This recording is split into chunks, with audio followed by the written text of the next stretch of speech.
Good. Welcome. Thanks for coming. And tonight I'm going to be talking about Sermorelin.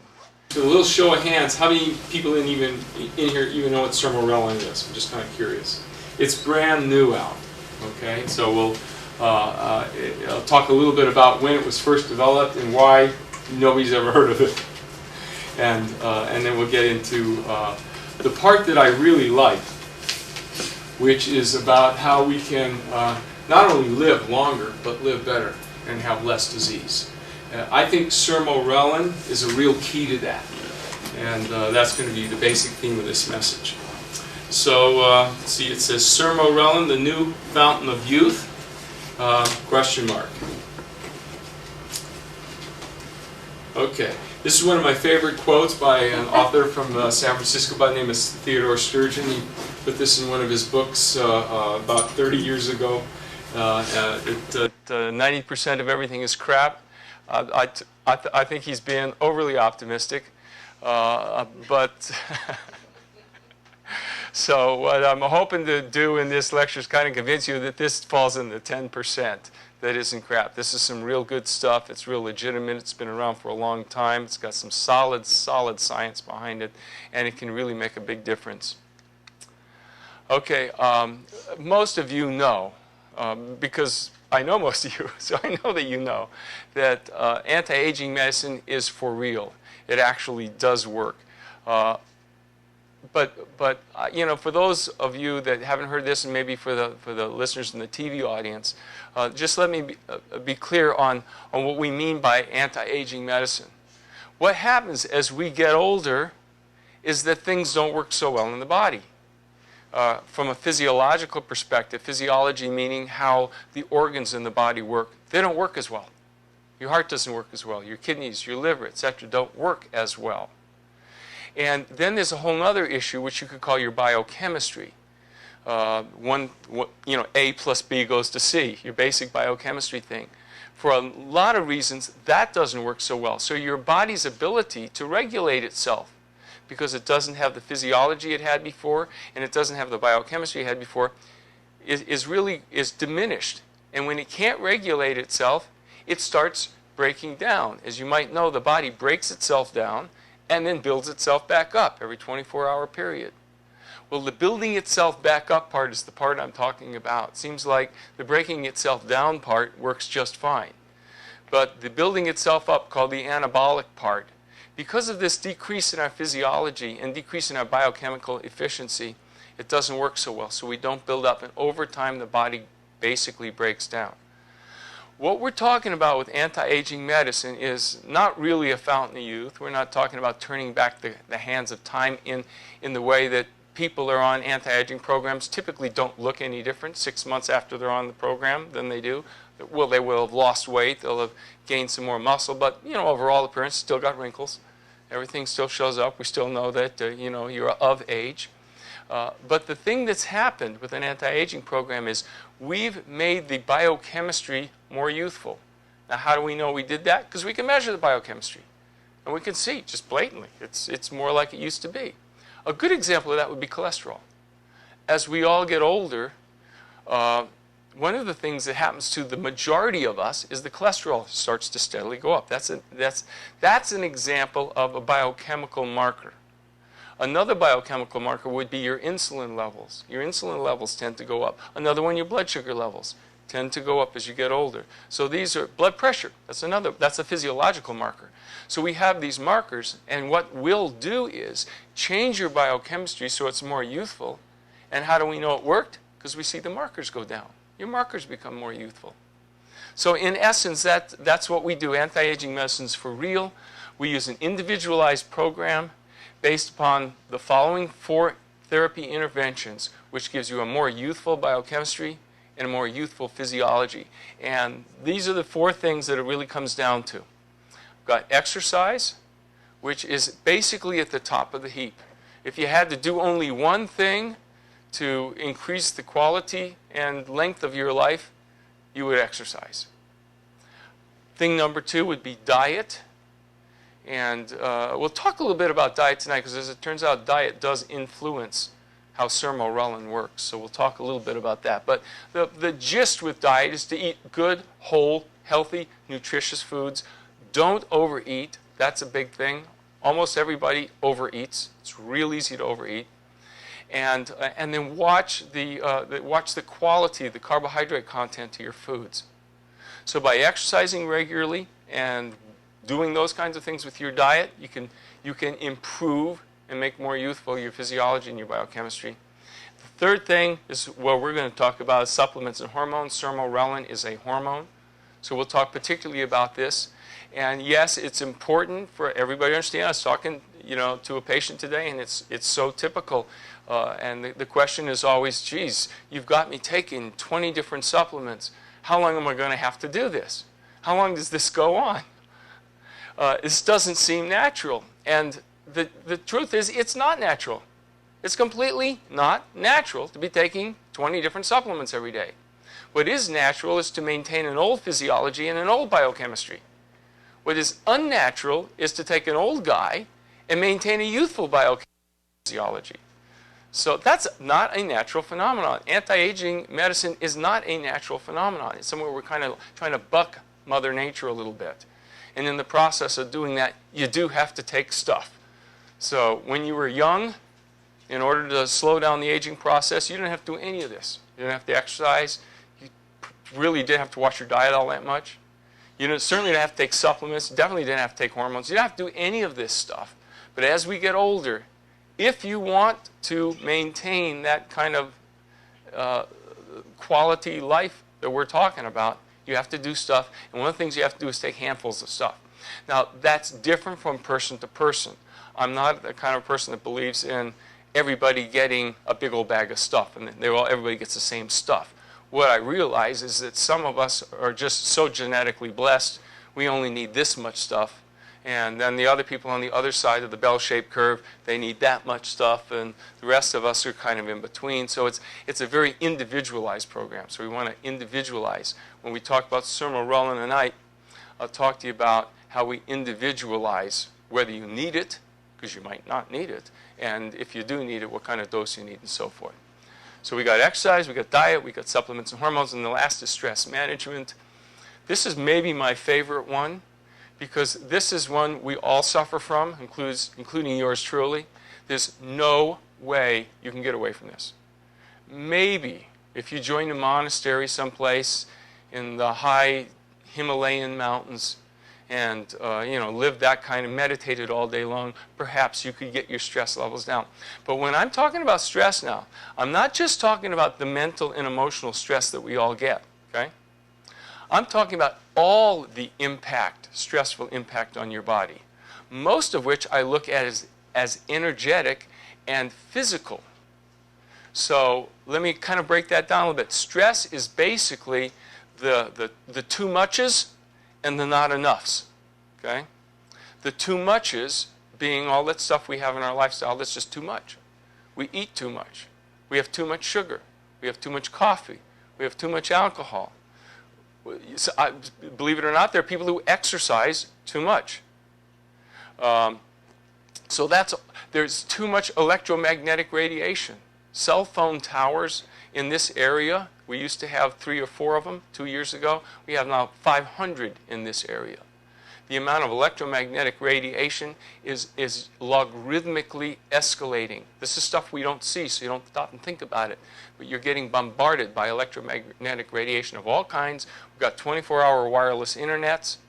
We've got the wireless phones in the house. Big bad news, by the way. And all just the electromagnetic stuff. That's stressful. That's a too much thing. Then on the other hand, you've got too much environmental toxins, too many heavy metals. We know that we all have 200 times the amount of lead in our bones now than they did 100 years ago. Now that's got to have some effect. Now for some of us who are just genetically super blessed, it'll have less of an effect than on those of us who aren't blessed in that way. But it's going to pay its toll. So this is all the too muches. So as I'm talking about this, you can start to think, well, how do you get away from that? Answer is, you don't. You try and limit its effect on your body by taking things. You can't get away from the cell phone. You don't even have to own a cell phone. You're going to get zapped with the electromagnetic radiation from somebody else's cell phone. So, so those are the too muches, the not enoughs, or mostly not enough sleep, not enough vitamins, not enough of the things that, not enough hormones, not enough stuff that takes us to restore ourselves. So stress is actually a thing that we all battle with. You can't really escape it, but what you can do is you can take certain herbs and nutrients that will strengthen your body against it. All of these things work together. Yes, you can do any one of them and get some benefit. But if you really want to get the whole holistic effect of these four things, you do all four. And tonight, of course, we'll just talk about the one on Sermorelin. So let's get right into it. Okay. IGF-1 stands for insulin growth factor 1. Insulin growth factor 1. That's the name of a hormone. Now it has another name called somatomedin-C. So you can go into the lab and have that blood test done. They'll tell you what your IGF-1 level is and or your somatomedin-C level. That is in essence growth hormone. So IGF-1 and quality of life. So this is all about growth hormone. So when I say the word growth hormone, I'm interchangeably meaning IGF-1, which is a measurable thing in your bloodstream. So I can tell you right now what your IGF-1 level was. Now, healthy IGF-1 level is in the order of excess of 200 milligrams per liter. When I measured mine, I'm 61 now, when I measured mine at 10, 11 years ago, it was 48. It's pretty pathetic. I mean, the low end of the range for a 60-year-older is something like 75. So I was 54, and I was almost half of the low end of the range on that. Now, why is that? It wasn't because my lifestyle was really bad. I was doing a lot of good things. It's just, that's the way it is. Some of us just are not genetically blessed to be making a lot of IGF-1. And so you can go have your level checked. For most people, in, say, their 50s, for example, the level's going to be in, say, the low hundreds, 130, 140. Again, you want to be somewhere between 200 and 250. So you check your level. If it's between 200 and 250, there are going to be some people like that. Fine, don't need it. Your body's already cranking out enough. But to the degree that it's lower than that, that's kind of what we're talking about. Barry Herzog, which is one of the medical doctors that over the last decade or so has done a lot of research, and especially clinical research. Clinical meaning he's an actual doctor with real patients, seeing real patients, seeing how it works with real people, versus some guy off with a test tube someplace in a lab never sees a human being. So you can take a clinical researcher's word knowing that he has seen patients, and it means that. So that's Barry Herzog. He's done a number of studies. This was something that he presented at the American Academy of Anti-Aging Medicine in December of 2005. What he did was he reviewed all the published studies on IGF-1 from 1974 all the way up until 2002. Every single study was published. He had hundreds of them. And here's what he found out. When he looked at IGF treatment, so these are treatments which raise IGF-1 levels. We'll talk to you about what those look like. When he looked at those, he looked at all the studies. He found that 88% of the studies showed a beneficial effect of raising IGF-1. This was using growth hormone, injections of growth hormone to raise IGF-1. 88% of the studies showed benefit. 12% of the studies they couldn't find any improvement at all. But what's significant to notice is in terms of adverse effects, there wasn't one adverse effect reported in the entire literature between 1974 and 2002.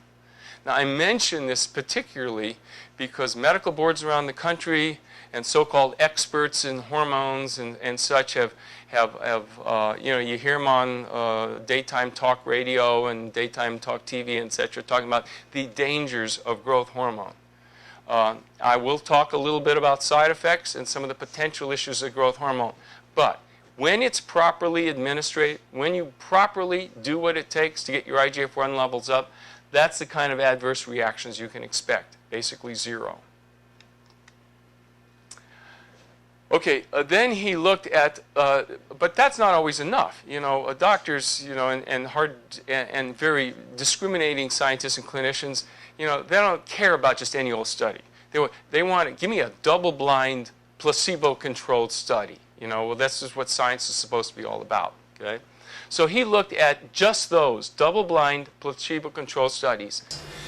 This is the best sort of clinical study that any researcher can do on the use of growth hormone to raise IGF-1 levels. There weren't that many. I think there were a total of 7 studies. You find 5 of the 7, or 71%, showed benefit from it. 2 of them showed no noticeable improvement, or 30%. And again, this is real important. In terms of adverse effect, there wasn't one adverse effect reported. And in fact, in every single clinical study that's been done, where the dosage was monitored properly, that's key. You know, they have done studies where they gave, you know, 70-year-old men just superhuman doses of growth hormone to see what would happen, and yes, there were adverse effects reported there. But we're talking not superhuman doses. We're talking about the dose it takes to take Frank Schallenberger at an IGF-1 of 48 and pop him up to 200, not to pop him up to 890 so he's Superman flying around town. If you do it properly, there are no adverse effects from this. So IGF-1 in your body, you might say, okay, so now we're pumping it. What's it going to do? Quality of life was better. Everything looks pretty good. Okay, what's it do? There are basically 4 areas that IGF-1 is going to have its effect in your body. Probably the most important is in the production of collagen. Collagen is that substance that cells manufacture, and there's certain cells that just crank collagen out, that holds us together. It's in essence the substance that holds us together. If you think of yourself as being you know, cells all held together, which is what we are, and think of that a little bit as a brick wall, collagen would be the cement holding all the cells together. And we have collagen, especially in your connective tissues like your skin, your muscles, your bone, your cartilage. That's all made out of collagen. 100% of collagen is created upon the stimulation of IGF-1. So as your IGF-1 levels go down, your collagen level will go down. As your collagen levels go down, you start falling apart. You start losing that cement between your cells. Now, is this something you're going to notice overnight? You're going to like wake up the next morning and say, oh my goodness, I've lost about 5% of my collagen last night. It was bad. No. But you will notice this over a 5 or 10 year period. You know, you see a picture of yourself and you say, is that me? I've changed. You know, I've got wrinkles. My skin isn't quite the same. I can see it just doesn't have the same quality here. If you get a bone density test, you see my bone density's down a little bit. You know, things start to sag. Okay, so we get sagging in certain areas of the body. Very classical. There's nothing you can do about it. Sooner or later, that's going to get you. But we're talking about the rate at which this will happen. So that if somebody is maintaining, up until, say, the age of 90 or 100, is maintaining an IGF-1 level of 220, they're going to hold up a lot better than somebody like I would have been, who from the age of 53 had an IGF-1 of 43 and going down, because they wouldn't have the collagen to hold themselves together. So that's probably the most important aspect of all of IGF-1, is it builds up the collagen, cartilage, skin, bone, muscles, all that stuff that we're made out of. Keep in mind also that your liver, your kidneys, your intestines, the digestive glands, the immune system is all based around collagen as well. So the way your physiology functions is also affected by this. This is a huge thing. The second thing that it does is it has to do with the heart.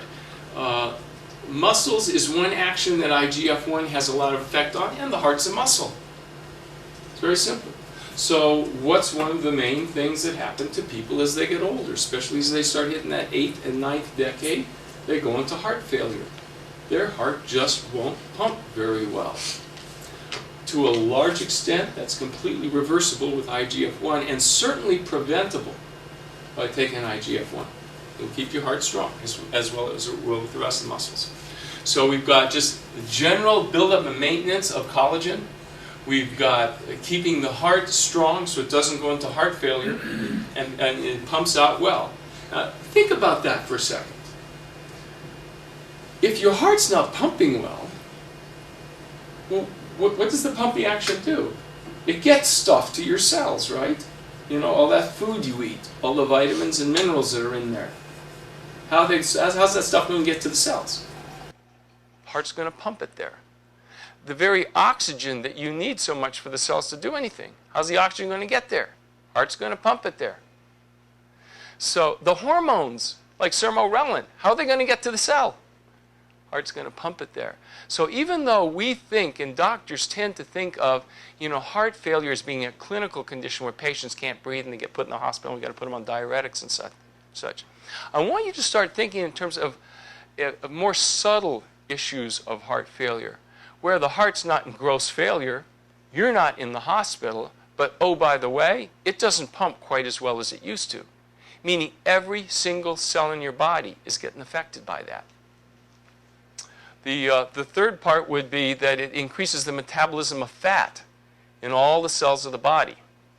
So one of the nasty little things that happens to us as we get older is that our bodies don't burn fat so well. Now, your cells can survive by doing one of two things. They can either burn fat to survive, or they can burn sugar to survive. They get their choice. Mother Nature gave us a choice. The way it's supposed to work in a good, healthy individual is we burn fat really efficiently and well. That's why the body can store a lot of fat. It's our principal fuel. But what happens as time goes by is we don't burn fat so well. So then the cell goes into its emergency mode, because we do have an emergency mode, and that's called a sugar mode. Cell can burn sugar. In times of emergency, like if we had to run out, the building's on fire or something like that, we would all shift into a sugar mode. We'd all be burning sugar like crazy, be out running around. But you can't store much sugar. And that's because it's only really meant to be there as an emergency mode. It's not a healthy way to go. It's a poor producer of energy over time. So what will happen is your body will begin to shift from burning fat efficiently to starting over to burning sugar and relying more on sugar. When it does this, lots of problems happen.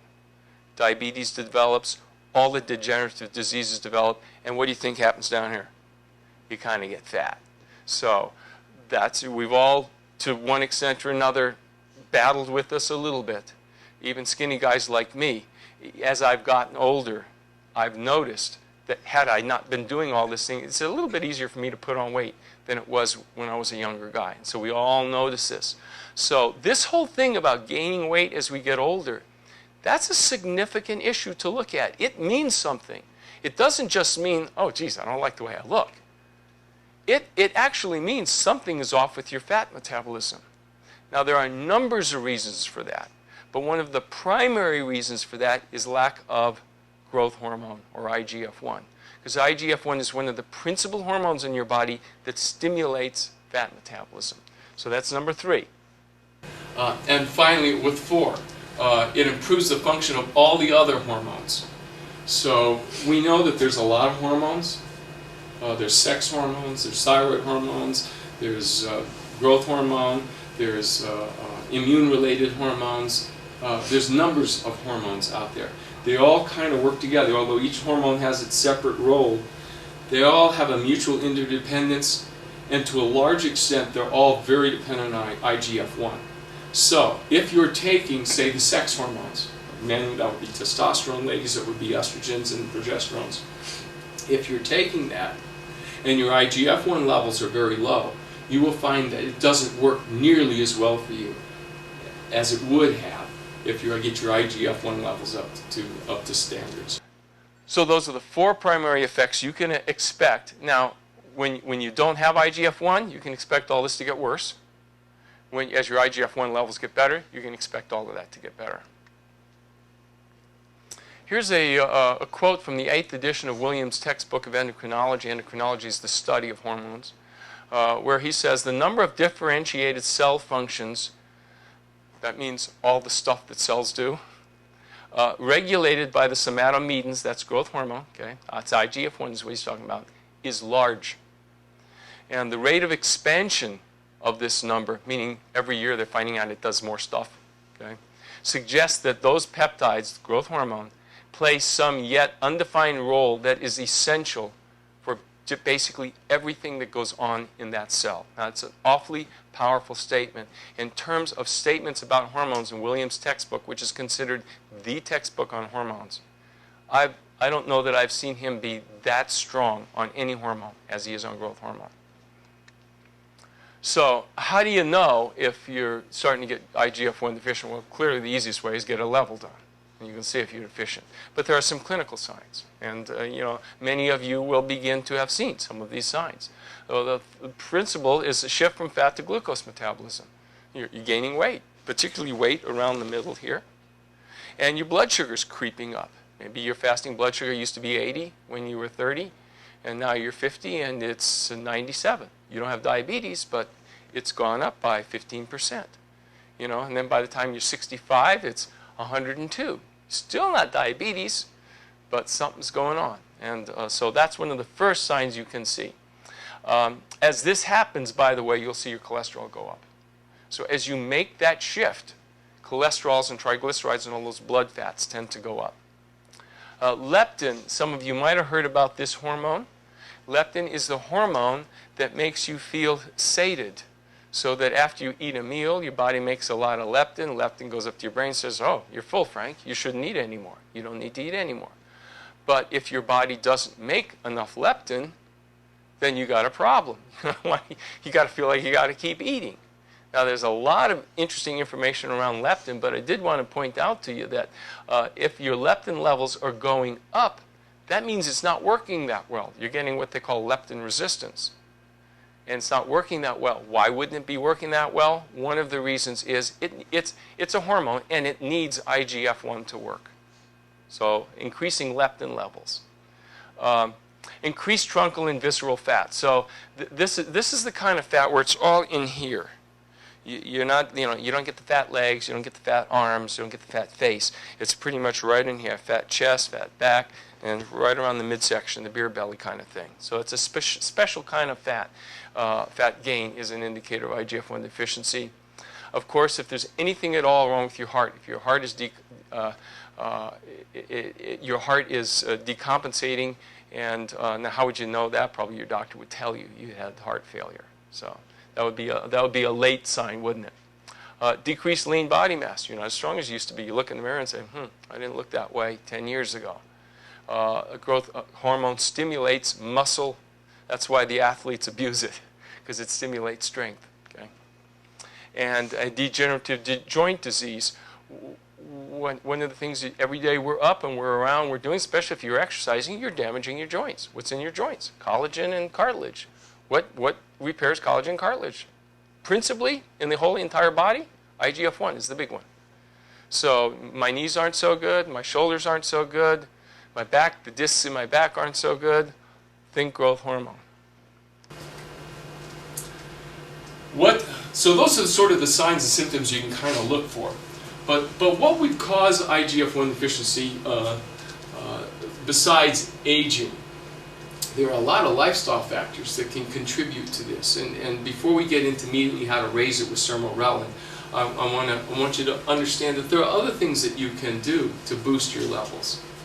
And if you find that your IGF-1 level is really low, you might want to try some of these things to see how far you can get it up before you go right into Sermorelin. Why? Because as you will learn, Sermorelin is expensive. And so the less you have to use, the better for that reason alone. Oral estrogen replacement therapy. So oral estrogen, doesn't make any difference if it's natural or synthetic. Synthetic is, been proven to cause cancer, so we never use that. Bioidentical is safe. It doesn't do anything like that. But I never give my hormones anymore orally, because it has been proven now in the studies to show that oral hormone replacement therapy does cause IGF-1 deficiency.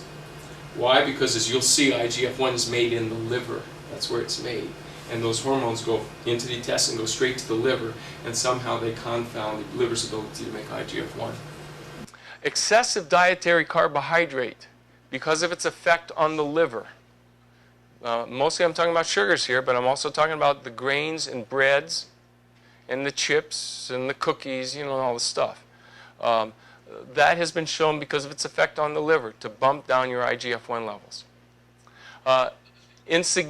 Insufficient calories and or protein, but particularly protein calories. So if your diet is shifted, like most American diets have shifted, where you're eating a little bit less protein and more carbohydrate, your IGF-1 levels will tend to go down as a result of that. Now, fasting is a great way actually to raise your IGF-1 levels, but only short-term fasting. Long-term fasting lowers it. Your body thinks you're starving, in essence, so it lowers your IGF-1 levels. So short-term fasts, I highly recommend them. We'll talk a little bit about that. But longer-term fasts, not a particularly good idea unless you're doing it for some kind of a clinical therapy. Hypothyroidism. Almost everybody over the age of 50 is low in thyroid production. Why is this? It's a whole topic for another lecture, so I'm not going to get into it. But one thing you cannot rely on is blood thyroid tests. They're essentially useless for diagnosing 95% of cases of low thyroid function. They're not sensitive enough. We use metabolic testing here to diagnose it, and we find overwhelmingly that the metabolic testing will pick it up, whereas the serum blood testing of the thyroid hormones and TSH totally misses it most of the time. But low thyroidism, low thyroid function will cause a decrease in your IGF-1 levels. So that's something you want to pay attention to. Sex hormone deficiency. So in men, testosterone. By the way, ladies also need testosterone, but it's the primary one for men. And in women, estrogens and the progesterones. Suboptimal hepatic function. Again, this means your liver isn't working quite as well as it should, probably because your liver's toxic. Why would it be toxic? Well, too much coffee will do it. Too much alcohol will do it. Not enough of certain nutrients will do it. Too much, all those too muches tend to bother your liver. So if your liver isn't working right, as growth hormone is made in the liver, so that'd be an issue. And then, of course, just age. The older you get, the lower your IGF-1s get. Frequent eating lowers your IGF-1 levels, so it's good to fast. And I recommend people get in the habit of eating one meal a day and not eating the 3 or 4 meals that everybody says. And all that nonsense about grazing and eating something every 1 or 2 hours is great if you want to be fat and unhealthy. But if you want to be healthy, you want to go with how your body was made, and that was to eat and then go for a longer period of time where it doesn't eat. And then it goes into a catabolic state and works that out, and then you eat again and replenish your stores. Emotional deprivation, that's been shown to, there have been some studies on that showing to lower IGF-1 levels. Any kind of stress will. So we see IGF-1 levels plummet when there's a lot of stress in somebody's life. Sleep deprivation is huge. You make your growth hormone while you're sleeping, roughly around 2 a.m. So if you're not sleeping at 2 a.m., you may not be making your IGF-1 very well. And exercise deprivation. Exercise is one of the things that your body really needs. It needs that when you get older. And if you're not getting that, you're depriving your body of something that's pretty critical for it, and it's certainly very critical to help you make IGF-1. So let's learn a little bit more about IGF-1. As I said, IGF-1 is made in the liver. So I'll have a chart that's going to come up here in a little bit that will show this to you. But the way the system works like this is, in your brain, you have a gland called the pituitary gland. It's sort of the master controller of all the hormones. It sends messages out to all the glands that produce hormones to go make some. So it sort of registers what's going on and orchestrates the whole hormonal balance in your body, the pituitary gland up in the brain. It also directly makes a hormone called growth hormone. Okay? Growth hormone, therefore, is made in the pituitary, straight in central control. That's because it's so darn important. It's not going to wait for something else to, like, maybe go bad. This is made straight from central control. Growth hormone, in and of itself, however, doesn't do a lot. And in fact, your body makes growth hormone in 2 spurts. It's very interesting. One spurt is at 2 a.m. and one spurt is at 2 p.m. In between those 2 little spurts, which might last 2 minutes, your growth hormone levels would be extremely low in the blood. That's why it's essentially useless to measure growth hormone levels. You can't really do it unless you're in some kind of research setting. But when your pituitary makes growth hormone, it goes down and it immediately contacts the liver, and the liver cranks out IGF-1 in response to the growth hormone. The IGF-1 stays in your bloodstream very steady, and it actually is the hormone that does everything. So even though there is a hormone called growth hormone, the real action is IGF-1. That's why we measure that. That's why we don't measure growth hormone. It's all about IGF-1. So IGF-1 comes from the liver, secondary to the action of growth hormone. You notice I say most IGF-1 comes in the liver. All cells can make IGF-1. So every cell can make IGF-1, but predominantly all your cells are getting it from what the liver makes. IGF-1 production in individual tissues is tropin dependent. So like I said, all cells can make it, but it's dependent. Tropins are the hormones that come from the pituitary. Remember I said the pituitary is orchestrating all this stuff? So it'll send a tropin hormone out to the adrenal gland to make adrenal hormones. So anyhow, when the adrenal gland gets that tropin, it can actually make growth hormones. So again, it's important to realize that even though growth hormone is this one little hormone and we talk about it, it influences every single thing going in your body, including all of the other hormones. The IGF-1 levels of a 70-year-old are about half of what it used to be when you were 20 to 30. People say typically you lose 1 to 2% of your IGF-1 for every year of life after the age of 30. That's typically what you see. So you are going to lose your growth hormone. What we don't know is how fast and how bad it's going to be. But we do know that that is definitely something that happens. It's one of the things that causes us to fall apart as we get older. But you will find some exceptions. I mean, we do find 70-year-olders that have the growth hormone level of 270. I mean, IGF-1 level of 270. So yeah, until you actually do the measurement, you can't draw any big conclusions. And I think we already talked about that. Oral estrogen inhibits the growth hormone stimulation of IGF-1 in the liver. So I hope you just remember, if you're taking estrogen replacement therapy, and I think that's a great idea for all women to do, but if you are, make sure you're not taking it in the form of pills. You're taking it in the form of creams. That way it bypasses the liver and doesn't have this effect. This again comes from a chapter in Williams' textbook of endocrinology called Variations in Nutritional Status are as important in growth hormone in modulating serum IGF-1 levels. So this is just a quote from the book. And I put this in there so that you can understand that even though tonight's lecture is going to be about raising your IGF-1 levels by taking Sermorelin, I want you to understand that you can raise them by fasting. But not by fasting over 48 hours. And I guess we already covered a lot of this, the calories and the protein and the carbohydrate. And also by exercising. So first thing I want to do before we get into actually how to raise it with Sermorelin is to make you understand that increase the protein in your diet. A good little number is to 1.35 grams per kilogram per day. That's probably more protein than most people are used to. Shift your diet more towards protein. By the way, it doesn't have to be animal protein. You get a lot of protein from vegetables. I do not like grains. Grains are awfully high in glycemic. They're high in carbs. They're high in sugar. I do not like them as a source of proteins. But beans are really good. Any vegetables have good quality proteins in them. Soy, of course, is a bean. That has a good protein value to it as well. And, of course, any of the animal proteins like eggs and meats and such. And watch those carbs. Amino acids are a pretty good thing to take on a regular basis. One of the best amino acids to raise your growth hormone levels is an amino acid called L-glutamine. Another really good one is one called L-lysine. And another good one is L-arginine.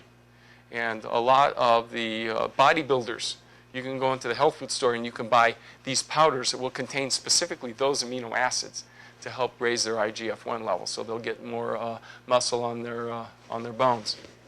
I mentioned this earlier. Skip meals. Get out of this dictum. I don't know who came up with this about, yeah, you're supposed to eat all the time.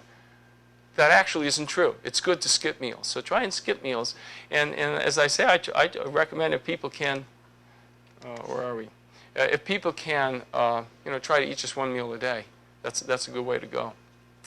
and avoid oral estrogen. Okay, another thing you can do is avoid eating before bed. If you eat before bed, especially certain proteins, you will suppress your body. Remember, it's about 2 a.m. Your body's going to make this little spurt of growth hormone.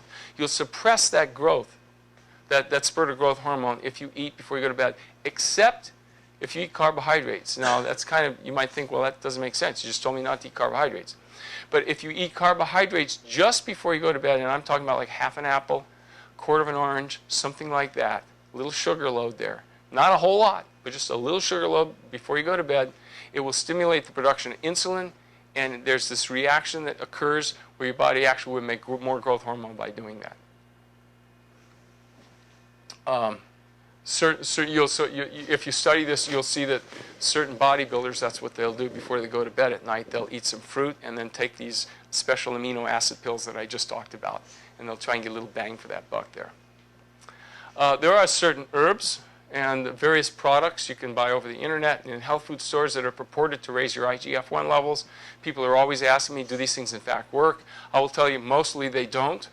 Mostly it's just some company trying to make a buck. But if somebody asks me, say, well, I'm sure this works, I fine. Say, good. Check your IGF-1 level. Go take it and check your IGF-1 level again. If it's working, you'll see the numbers go up.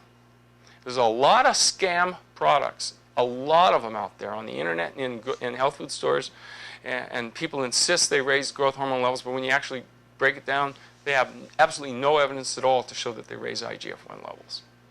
So mostly, I think that stuff probably, whoops, sorry. Clicked on the wrong thing. Okay.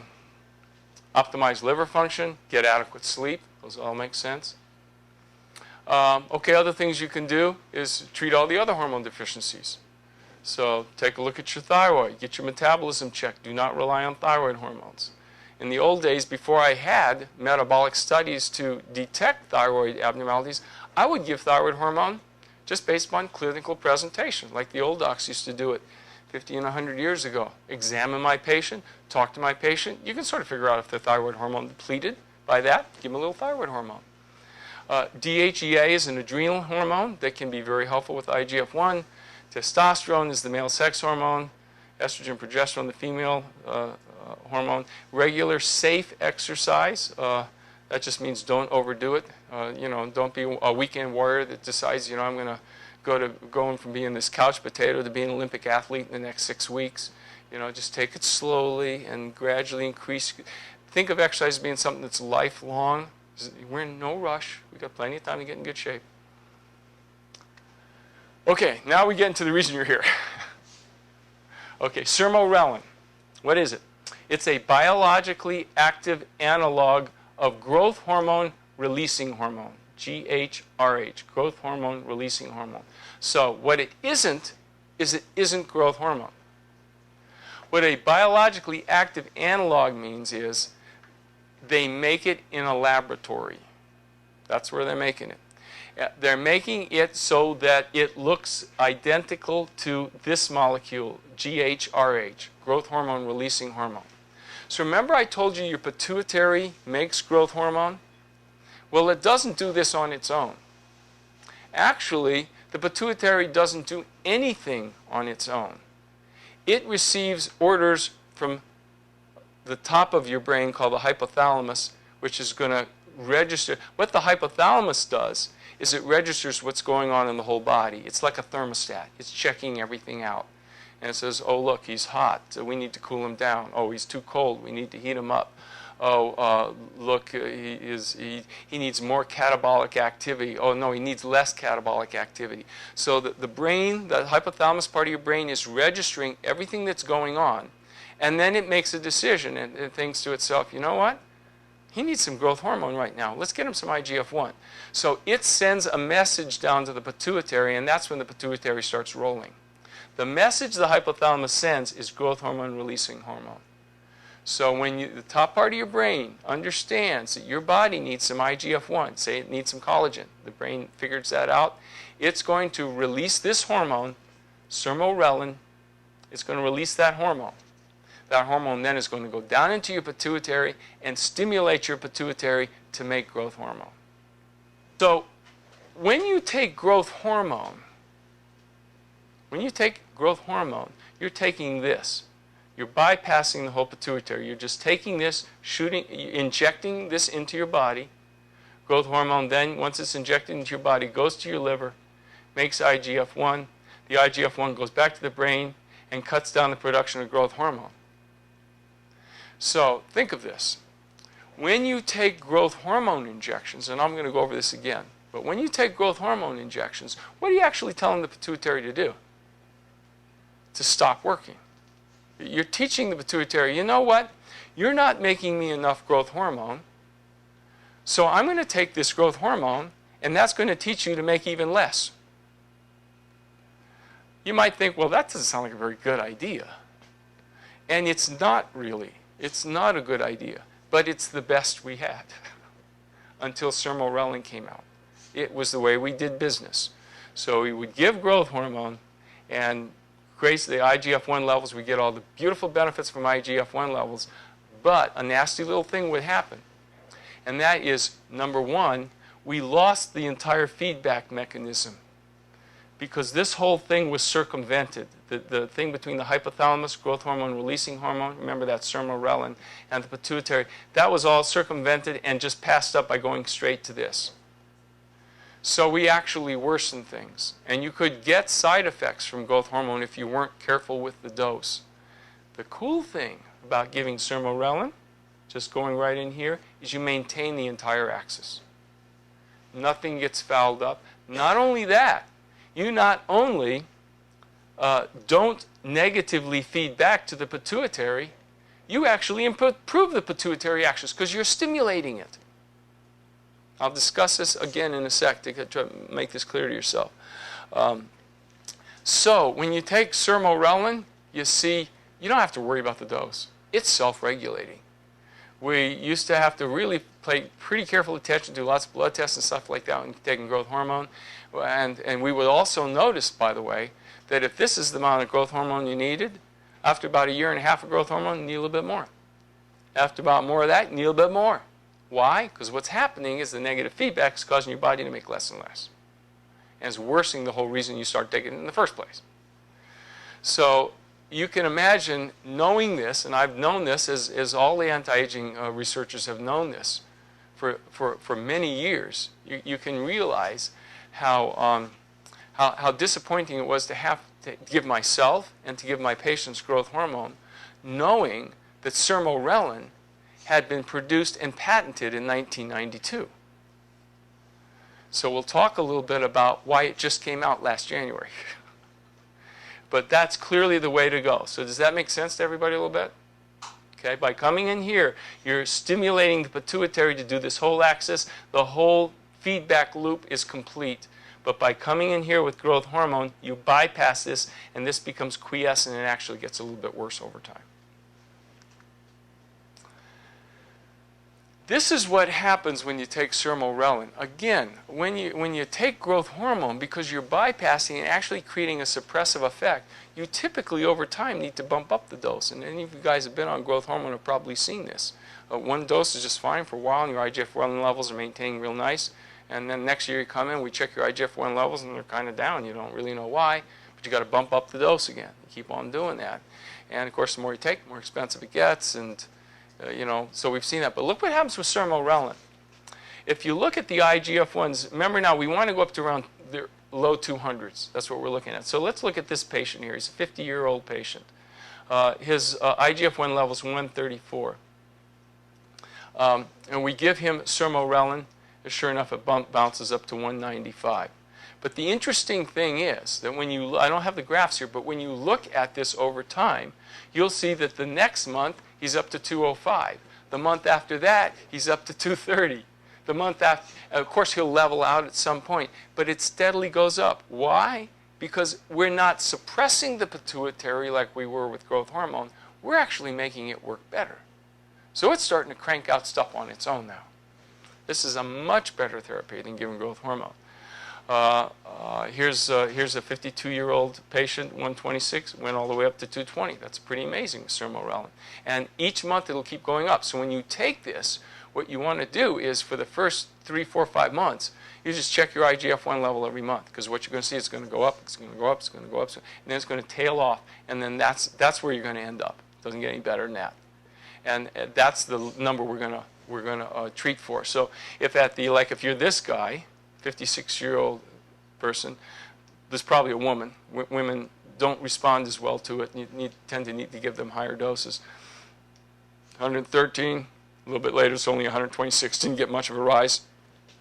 We wouldn't want to probably immediately increase the Sermorelin dose until we followed that person over a 2 or 3 month period, because you never know, this might be 175 the next month. Okay, so by now you might be starting to be able to answer some of these questions that I'm throwing up here. Why Sermorelin is better than human growth hormone? That's HGH. In terms of injections. Now, Sermorelin is an injection. These things are very similar to the hormone insulin. That's the way I explain it to people. Everybody knows that diabetics need insulin. At least a lot of them need insulin. Everybody also knows they have to take it in the form of a shot. Nobody has figured out a way to have an insulin pill. Why? Because it's such a complex molecule it won't withstand the GI tract, and it just won't work. So you have to use it as an injection. These molecules are also complex, and they get broken down in the GI tract. So as of yet, nobody has figured out a way to get either Sermorelin in or even growth hormone in without taking it as an injection. So it is an injection that you take.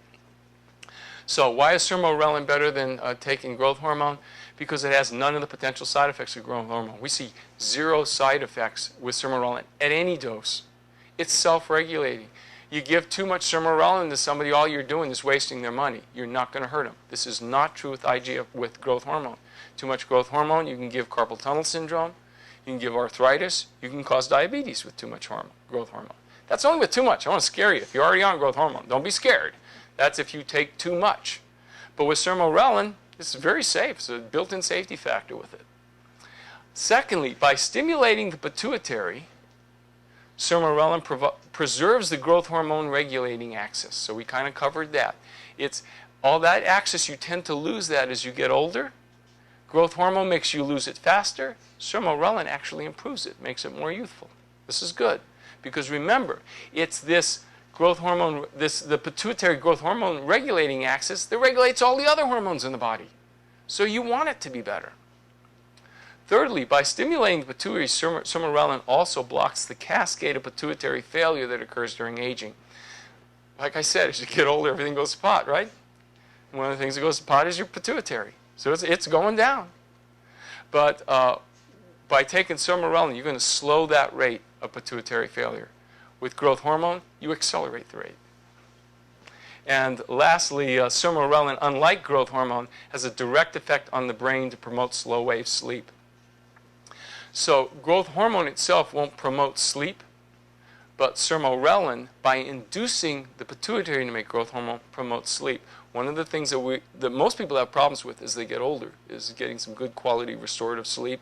Sermorelin does great in this way. We've used it now for 4 or 5 months. I've been on it for about that same period of time, and I've noticed my sleep improving, and most of my patients report that their sleep has improved. We didn't see this with growth hormone. So those are 4 nice reasons why I think Sermorelin is the best way to go.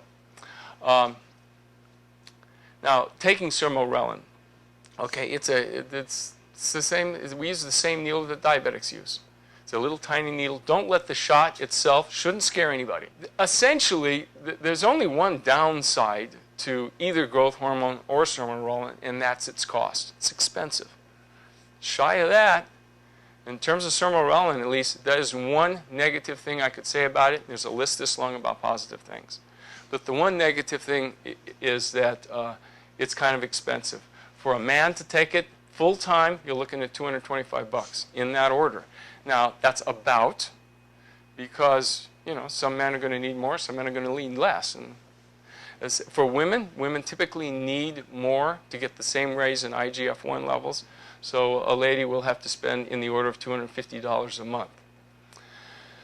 Not a lot of people have, you know, that amount of money. So if that's a couple, you're looking at roughly $500 a month on this one thing. Nothing else. Just this one thing. Now, it's pretty powerful, but that's a lot of money. Now, not a lot of people have that kind of money to spend on things. So what I want to point out to you is several studies have shown up that have not been done on Sermorelin yet, but that were done on growth hormone. Here's what the studies show. The usual parameter they used was the bone density test. Bone is a bone density test is an X-ray kind of test. You can look to see how much collagen, how strong the bone is. You guys have probably all heard of these. So what we know is that over time, you know, when you're in your 60s or 70s, you're going to lose bone density every year. We know that. So what they did was they've done a couple studies where they basically took 3 groups of people. They're all more or less the same size, same sex. They're more or less matched. One group of people didn't get anything. Another group of people got growth hormone all the time, every day of the month. And a third group would get growth hormone, but not all the time.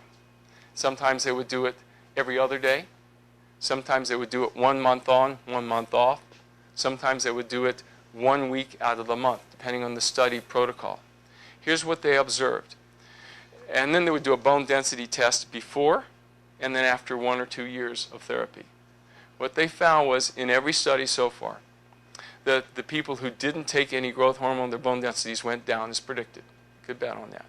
The people that took the growth hormone full-time, their bone densities not only didn't go down, they actually went up. It became more like the bone density of somebody 20 years younger. And the people that were on the lower dose, or like every other month, or that kind of version of the growth hormone, their bone densities actually went up. So the lowest amount of time that I've seen on that is when people were doing it 25% of the time. So think of it this way.